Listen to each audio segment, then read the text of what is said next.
Hey everybody, thanks very much for joining us. This is News Channel 8, your local election headquarters, and we have a special tonight on the primary elections in Florida. We wanted to do a Facebook Live to give you guys some extra color about what's happening in the state tonight. Tons of news to get to, and I'm joined here by Dr. Mary Anderson, who is the chair of the Political Science Department at the University of Tampa. Thanks for joining us. Thank you for having me.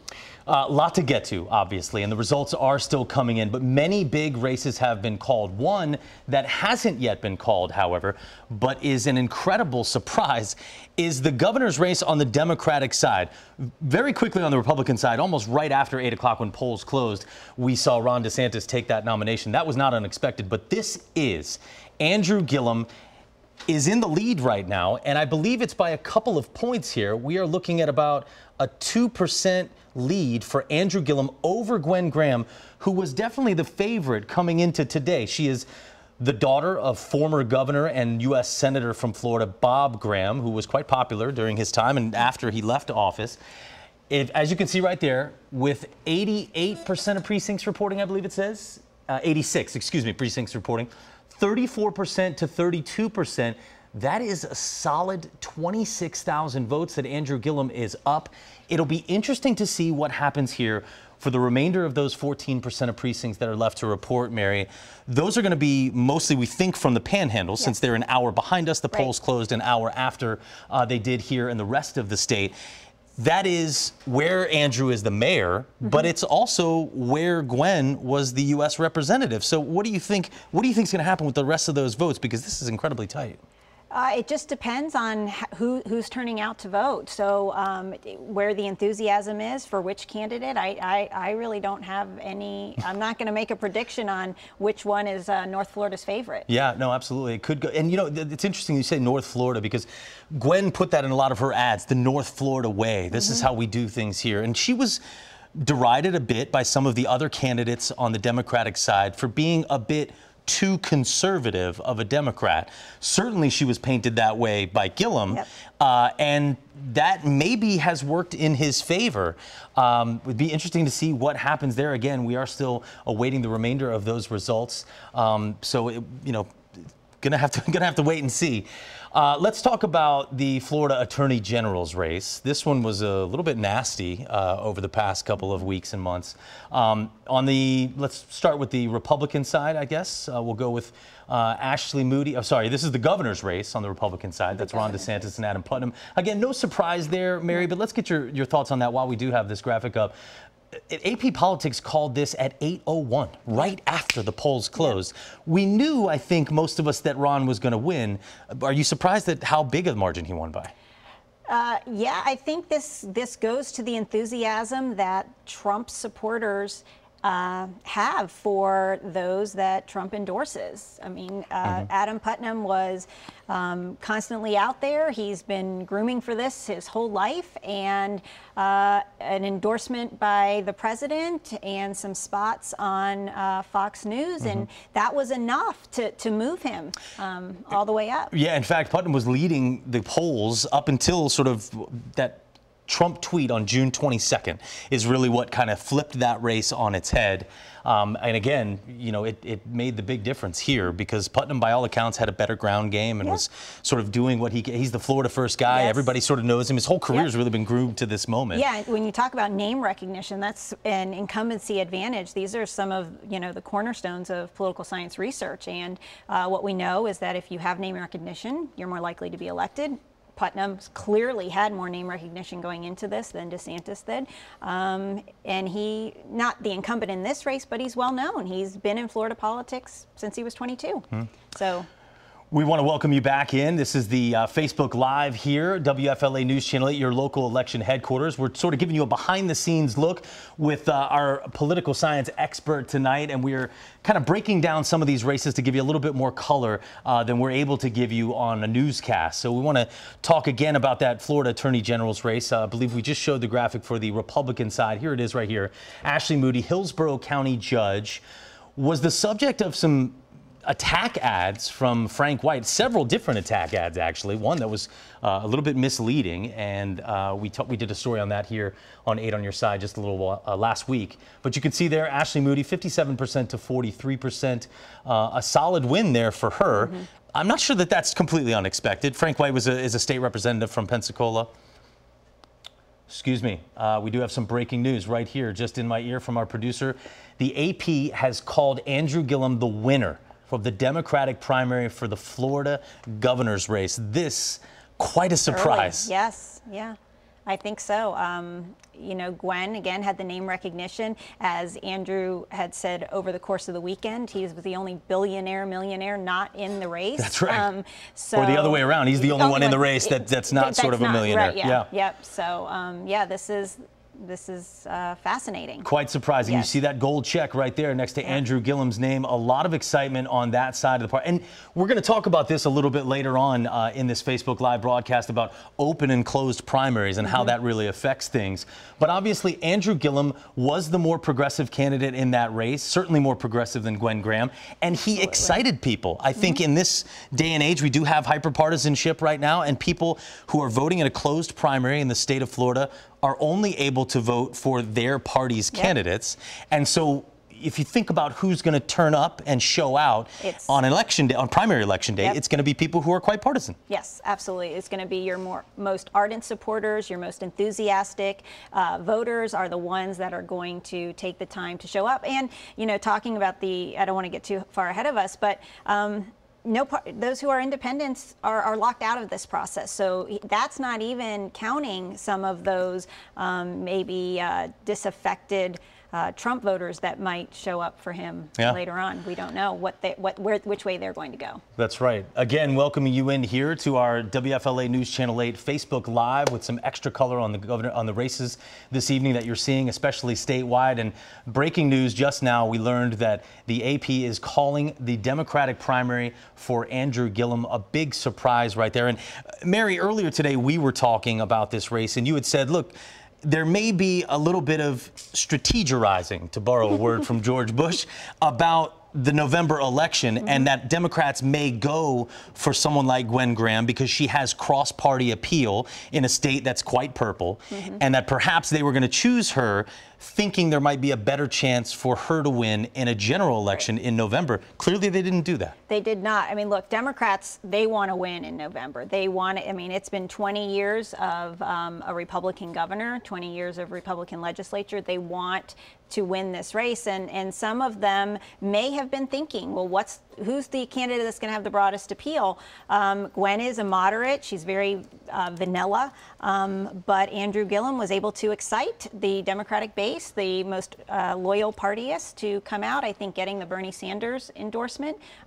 Some folks speculated it might have been a little too late, but it doesn't seem to be. No, it certainly doesn't. And again, if you guys don't remember that, about 2 weeks ago, right here in Tampa at Armature Works, Senator Bernie Sanders, former presidential candidate and really a man who describes himself as a Democrat socialist, came down and endorsed Andrew Gillum for the governor's race, and clearly it had a big impact. The immediate polling we saw right afterwards had a bit of a bump for him, and I think that gave him, clearly, as we've just seen, it gave him the momentum to take this through and win the race. Yep. So now both sides. So I think DeSantis was hoping that Gillum would win, and I think Gillum supporters were hoping that DeSantis would win. So, I mean, this is set up to be a really interesting general election come November. I think we are poised to see some pretty good turnout. It's going to be a very big turnout. And you had an interesting take as I want to show you the results for the Attorney General on the Democratic side, because we showed you what they were on the Republican side. So the Attorney General on the Democratic side, you had an interesting point earlier about how this race might impact people's turnout in November, because there is another African American on a statewide ballot here in Florida. You see right there, Sean Shaw with a big win, Tampa State Representative Sean Shaw over Tampa Attorney Ryan Torrens. You think that could have an effect on how people turn out in November? I think it could certainly lift enthusiasm for groups of voters that typically stay out of midterm elections. For the first time, perhaps, I'd have to go back and look this up, but you're going to have 2 African-American men running for statewide office on the Democratic side. You know, Andrew Gillum's also going to have the idea of history making on his side. He would, if he can pull this off in November, he would be the first African-American to hold the office of governor in the state of Florida. Yeah, he certainly would be. And while we're talking about enthusiasm, let's back out and talk about some of these numbers. looks like the turnout, we just saw the turnout in Hillsborough County, 18.9%, right, is what we've seen on voter turnout. We're expected to break the record.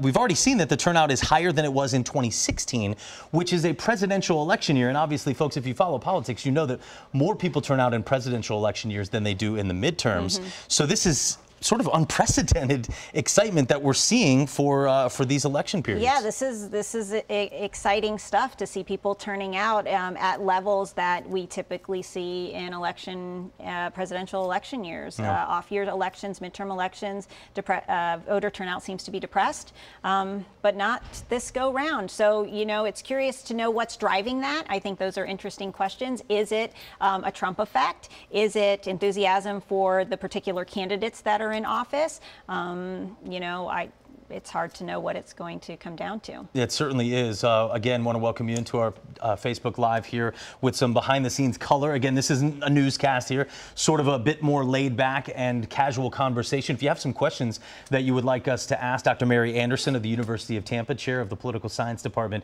please do. Please put them underneath here on the videos, and we will try to answer those questions for you.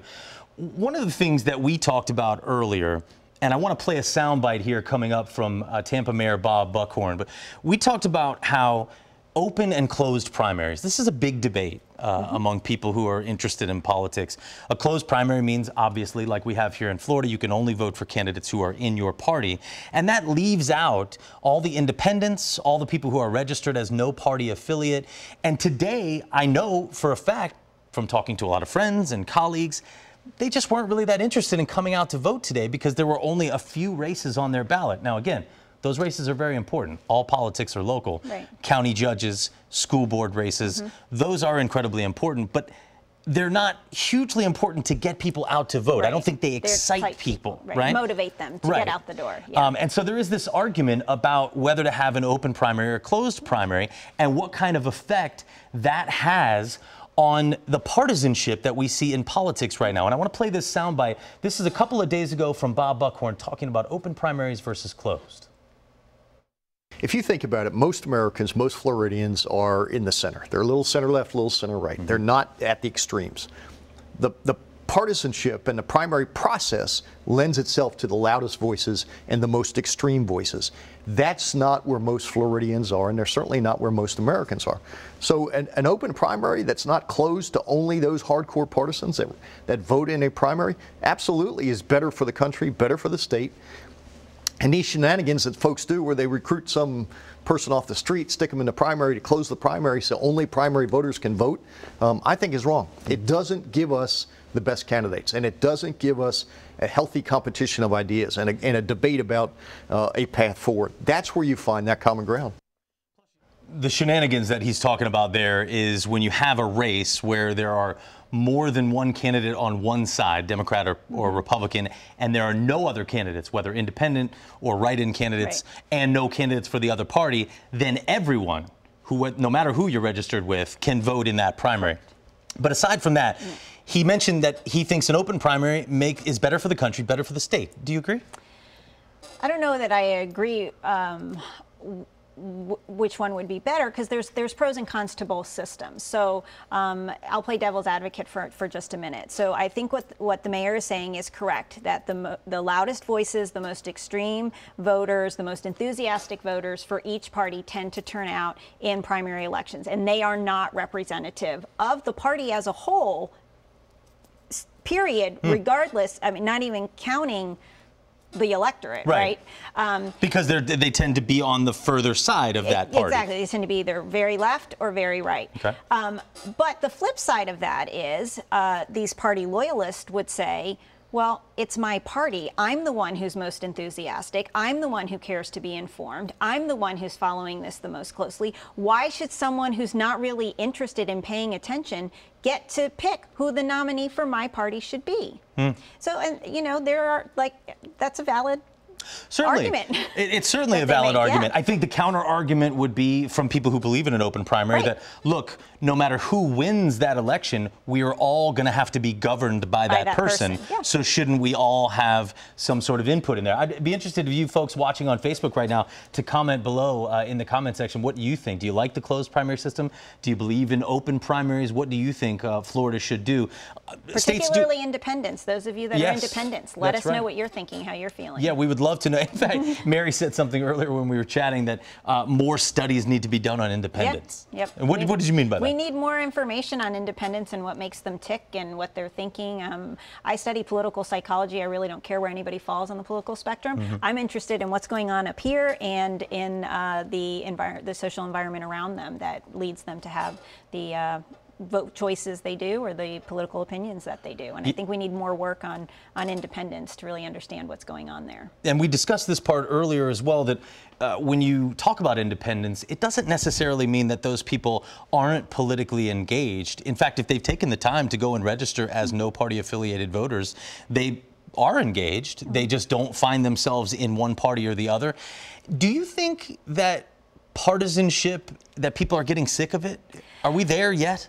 I don't know that people are sick of it, and I also don't know that truly there is a such thing as an independent voter, because when you talk to folks, and you can use your N of one, talking to somebody, but, Right. but what we do know is that amongst those independents, That was a statistics joke, by the way, for those of you who are following at home. So for most independent voters, they consistently vote for the same party time in and time out. Even though they call themselves independents. Even though they call themselves independents. But I do find so that they would be what we would call very weak partisans. Sure. I'm originally from North Carolina. In fact, I moved down here from Asheville. I'm originally from Raleigh. And North Carolina is a purple state. Not, I don't think, quite as purple as Florida is, and certainly not as important because of the number of electoral votes we have here in Florida. But I do find that people in Florida have really different positions. They may believe in, less restrictive immigration laws, but then they are also for, very, very strong supporters of the Second Amendment. So, people sort of have these dichotomous views, no matter which party that they're in or whether they call themselves independent. It's pretty unique in Florida. I think Florida is a very interesting case study to look at. There are, it's really a microcosm of Hillsborough County really is a microcosm of the state, and the state is a microcosm of the entire United States. We have rural areas, we have high minority majority areas, we have a lot of diversity, we have rural areas, we have urban areas. I mean, we really have it all in the state of Florida, which is why it's often a very tricky needle to thread for candidates who are running in this state. So, how do you influence voters in Miami-Dade and those in Gadsden County, right? I mean, you have to figure out how to thread that needle. Right. That's a good point. And now you mentioned it. Let's talk about it now because you segued perfectly right into it. You said earlier that DeSantis was hoping for someone like Gillum on the Democratic side, and Gillum was hoping for DeSantis. So instead of getting two candidates fairly close to the middle, like Putnam and Graham on either side of the aisle, but fairly close to the middle that both have cross-party appeal, we've now gotten people who are really diametrically opposed on the way that they look at the world and certainly at the country and the state. Here's Ron DeSantis, got the endorsement from President Trump. I'm not even sure, and you tell me what you think, but I was talking to a lot of voters over the weekend who said, I don't even know what this guy believes in. All I know is that he believes in everything that Trump believes in. And he very famously, on the campaign trail, someone had asked him, can you name a policy position of President Trump's that you disagree with? And he couldn't come up with an answer. No, he falls in line right with Donald Trump, and that's his ticket, that's his card, and it's worked. I mean, he got the nomination. So what's going to be interesting to see is typically, primaries, you're running to the left or you're running to the right, but then the candidates typically have to pivot to the center because they've got to attract those independent voters, or those independent voters are swing voters, especially in a state like Florida. That is the 4 or 5% that's going to make or break an election. So now we've got two candidates, one on the far right, one on the far left, and it's going to be interesting to see where the folks in the middle are going to come down. Or are they going to sit out the independents? Are they just going to sit out and say that one is too far to the left and that one's too far to the right? Or are these candidates going to really excite their party faithful, even the weakest partisans, to turn out for them? Great question. And as I look through some of the Facebook comments here, as you'd expect, we're getting open primary, closed primary, definitely a lot of different answers on both sides. So it's quite interesting. Ryan Gollinger says open primaries. Dolores says closed primary. So it's a very, as we'd expect, it's sort of back and forth. I want to talk about some of the U.S. congressional races now, because we're here in our Facebook Live, just some extra color for you folks at home about the elections tonight and what we're seeing. Dr. Mary Anderson from the University of Tampa's Political Science Department. I want to talk about some of those U.S. congressional races. One that you and I were talking about earlier was in District, I want to say it was District 12, the Chris Hunter race? Yes. That was District 12, is it not? District 12. Yeah. District 12, that one covers northern Pinellas County and Pasco County. Here we have the results right there. Chris Hunter on the left there, 65%. He is the winner. Robert Tager is the man on the right with only 16%. He was previously the candidate who ran against Gus Bilirakis 2 years ago for this seat, and he lost by quite a big margin, yes. But he ran again this time. And Chris Hunter, who is a former CIA agent, FBI agent, excuse me, former FBI agent, and a former federal prosecutor, has quite an impressive resume. He is running for and has won the Democratic nomination for that seat. This seat isn't on a lot of radars yet. No, it's not on the Cook Political Report, for those of you who really follow politics. It's a solidly Republican district, but as we discussed earlier, this seat has really been in the Bilirakis household for almost 40 years, because Gus held it. Before that, his father held it. Yep. And in some political circles, they see him as kind of vulnerable in this upcoming election. What are your thoughts? So there are some folks that believe that Bilirakis is vulnerable. He's never really had quite the challenger that I think Hunter is going to present to him this go-round. And it's going to be interesting to see how name recognition is going to play a role here. So again, like I mentioned earlier, for those of you that are just tuning in, one of the theories we know in political science, it's pretty hard and true, is that there's an incumbency advantage, and Gus Bilirakis is the incumbent, and that name recognition helps you win. So Hunter is going to have to work really hard to get his name out there. But if there's a year where things can get tossed up, this is the year. So we'll see how that race pans out. Absolutely. And if you want to learn more about Chris Hunter, you can go to WFLA.com. We did an extensive interview with him on Politics on Your Side. That's our Sunday morning show. It runs every Sunday at 9:30 right before Meet the Press. And then I also did a Facebook Live with him on my Facebook page, and that's facebook.com/WFLAEvan. I think we did that for about 30 to 45 minutes, and we went in detail about the FBI, about being a federal prosecutor, and some of his positions more in depth. So you can learn much more about him if you live in that district and you want to learn about him, who is going to be going, Hunter, who's going to be going up against Bilirakis. And that district is demographically has changed over the last couple of years. Interesting. Too. So I think that's something that, while the race, like you said, is not on a lot of radars, I think people who have looked very, very closely at that race and looked at the demographics of that district. So it's Pasco County, North Hillsborough, North Pinellas. Right. There's been a real shift. I mean, there's been a big influx, as everybody knows, like North Tampa, North Hillsborough, South Pasco. Lots of people are moving there. That's they're right. transplants, they're coming. So the demographics are shifting in that district, and that could play to Hunter's favor. Well, and let's be fair to some of those folks like the Cook Political Report, who they follow these things nationwide. Once you get a nominee, then it's a little bit easier to talk about that race and see whether it is a really vulnerable seat. Now you've got a very strong candidate on the Democratic side and you're incumbent on the Republican side. So now there'll be a little bit closer analysis, I think, of whether that seat is vulnerable for Bilirakis. Let's talk about District 13, which covers Pinellas County. Former Governor Charlie Crist holds this seat on the Democratic side. He ran unopposed in the primary here. These are the Republican results.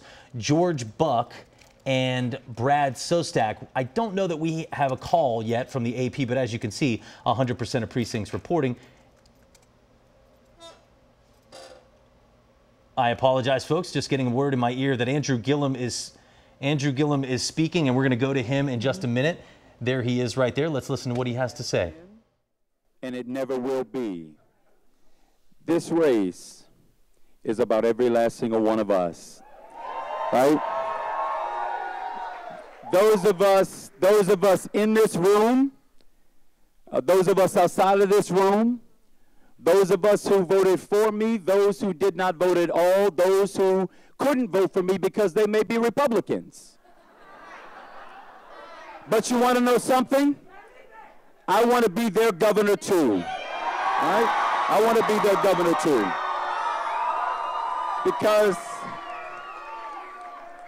Because our story, as y'all have heard me say so many times over the course of this race, our story, for me, began down in Richmond Heights and Miami-Dade County, to my mother Frances, who's here with me, who was a school bus driver, and my daddy Charles, growing up, who was a construction worker. In fact, when my father didn't have construction work to do, you would find him on a street corner selling fruits or vegetables. On Saturday morning, he would set up his fruit stand and his flower stand across the street from the cemetery and sell flowers to bereaved families. Between my mother and father, they are the best examples of hard work that I know to this day. They're the ones. They are the ones who have taught me what persistence is. Before I could define the terms of the word, I knew what it meant not to quit. I knew what it was to persevere. I knew what it meant to silence and quiet the haters, right? The naysayers. I love you back. I love you back. But because of their example, it instilled in me a quality of hard work that I'll never forget. As the fifth of 7 kids and the first of my siblings to graduate from high school and the first to graduate from college, you can't tell anybody in our family we don't know what it means to see intergenerational poverty interrupted at the hands of a good public education. It is those very same GHS, my high school.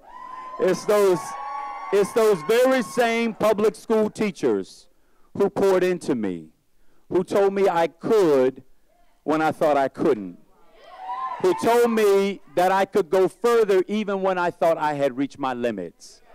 It's those teachers who made it possible for me to go to college at the Florida Agricultural and Mechanical University, FAMU.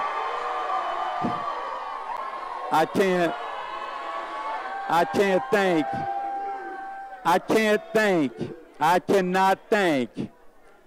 cannot thank enough my Florida A&M University family who have held me up all throughout this race. But I also can't hesitate to thank those people who didn't know me from Adam Cat, who, as I traveled around the state, they took hold of our vision and our mission and our plans for a state that makes room for all of us. Not just the well-heeled and the well-connected, but all of us. And I sincerely believe that what is going to deliver us to victory in November is the fact that there are everyday hardworking people in this state who believe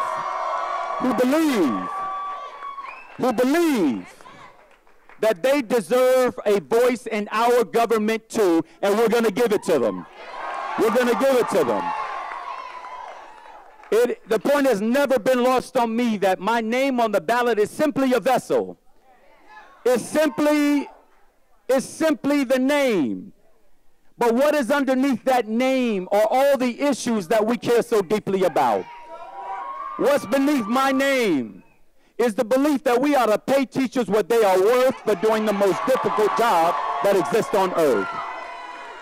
What is beneath my name is our belief that our public education system and our public tax dollars ought to be used for the public education system to educate and lift all kids. What is beneath my name, what is behind and beneath my name is a belief, a very deep and passionate belief, that anybody who works a full-time job, who gets up every day of the week, who spend 40 hours full-time giving themselves and their life into their profession, into their work, it is my belief that they ought to earn a wage that they can live on and not be paid poverty wages as they render service into people into this state. What I also believe is that folks ought to be able to work one job, not 2 or 3, but one full-time job as a way to make ends meet. What is beneath my name is the belief that we deserve a governor who actually believes in science. Actually believes in science.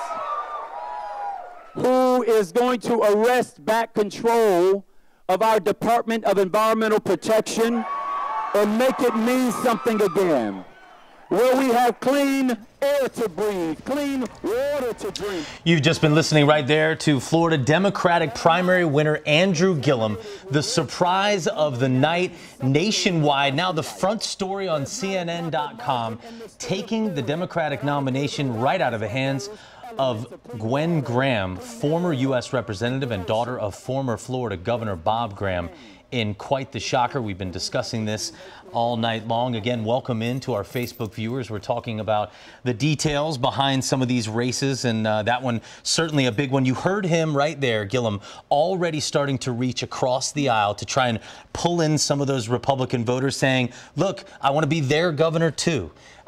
That's the pivot that you were talking about earlier. He's got to pivot. Yeah, he's got to rope those moderates in. Moderate both.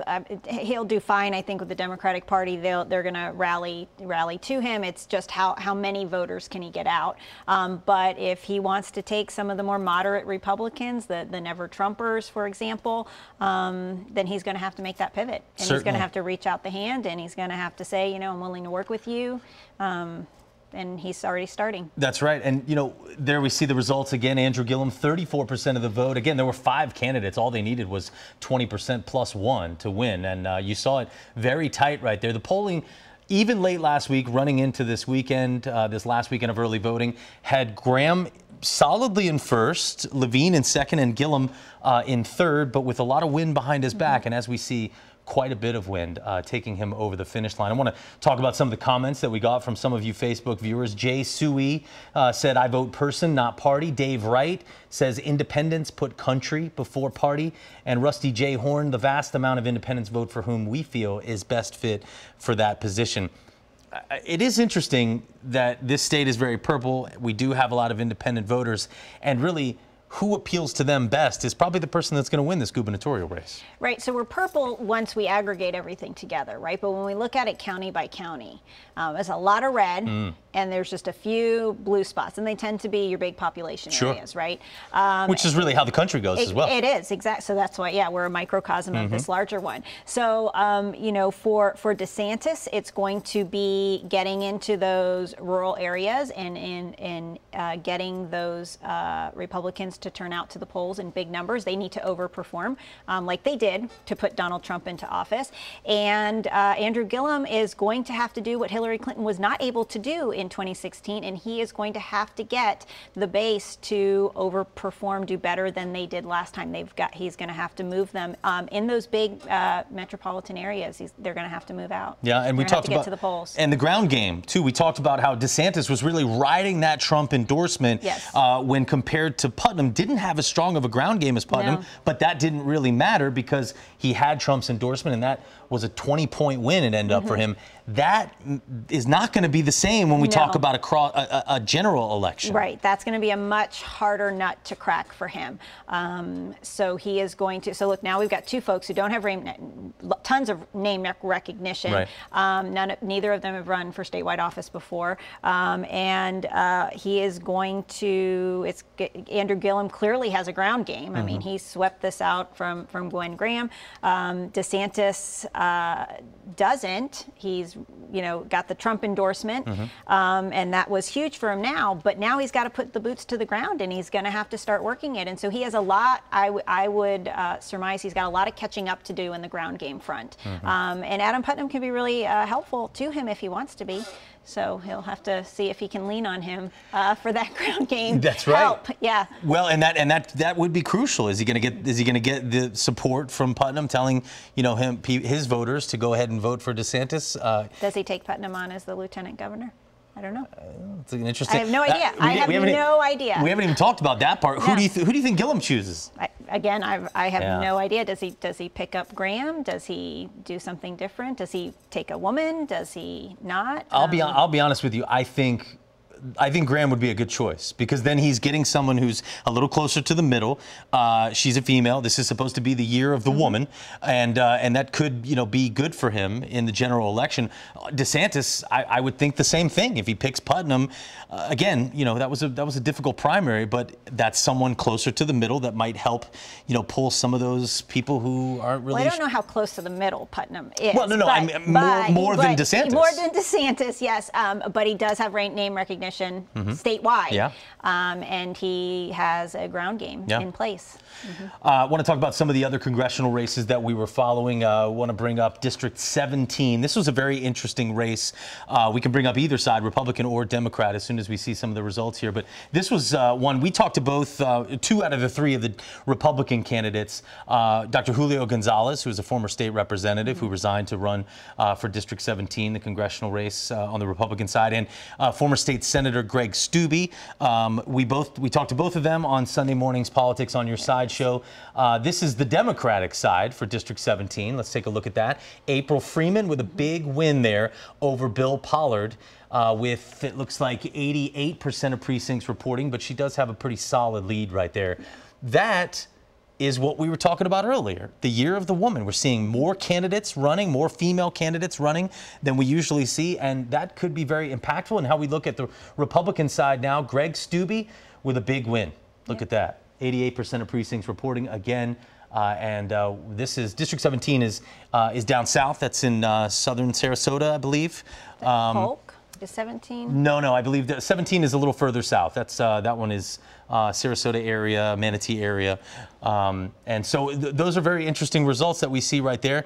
Steube is, state senator, a strong supporter of the Second Amendment. He's a strong conservative, so I think he'll obviously be running on his record there. But what are we going to see now that we looked at a female has a woman has the nomination on the Democratic side? So yeah, this will be interesting to have that dynamic. We're seeing more and more of it. I think women are riding. I've seen it written in popular media, the pink wave, different than the blue wave, right. The pink wave or the red wave, yeah. The pink wave, so more and more of them are turning out. I think it's the result of Hillary Clinton having the nomination 2 years ago in 2016. I think the Me Too movement. Most of these women are running on the Democratic side. There are several though running on the Republican side. Absolutely. But they have that momentum of the Me Too movement and what they perceive as not a great track record when it comes to the president and his. And is that going to be an animating factor for people to come out and vote? It would be interesting to see. Let's talk about District 15 in the U.S. congressional races. This is another interesting race. This is one, and we can again talk about both sides here, because this is one where the incumbent decided not to run. 15th district was Dennis Ross. And as we look here on the Democratic side, Kristen Carlson is the winner there, 53% of the vote. Over Andrew Learned and Ray Pena. And again, another woman that we're seeing on the Democratic side. On the Republican side, there were 5 different candidates some with some name recognition, Neil Combie, Sean Harper, but it looks like Ross Spano there with about a 6,000 vote lead. With 98% of precincts reporting. So that's tight, but it looks like Spano is going to come away with that win. He took some heat last week from Polk County Sheriff Grady Judd because of that mailer. Sent out a mailer saying that Judd really supported him, but obviously that was not the case. Didn't have an effect. And let's look, that's the other two candidates here, Sean Harper and Danny Kushner there, finishing 4th and 5th. So again, that's another a really interesting district to watch because that is one that the Cook Report has said is a flippable district. Yep, so absolutely. that is, you know, to see how those two candidates are going to play out in the general election. I mean, it's been held. It's been a red district for quite some time, but the Cook Report does have it as a flippable district. So we'll see if the money gets infused there into. Yeah, because now you might see some national money coming into those races. Well, Dr. Mary Anderson of University of Tampa, I really like to appreciate you coming on. Thank you. Thank you so much for your expertise. Thank you all for joining us here on this special Facebook Live edition of News Channel 8's Politics on Your Side. Don't forget to watch every Sunday morning at 9:30 right before Meet the Press. We will have much more this Sunday on all of these primary results. Thanks again. Have a great night.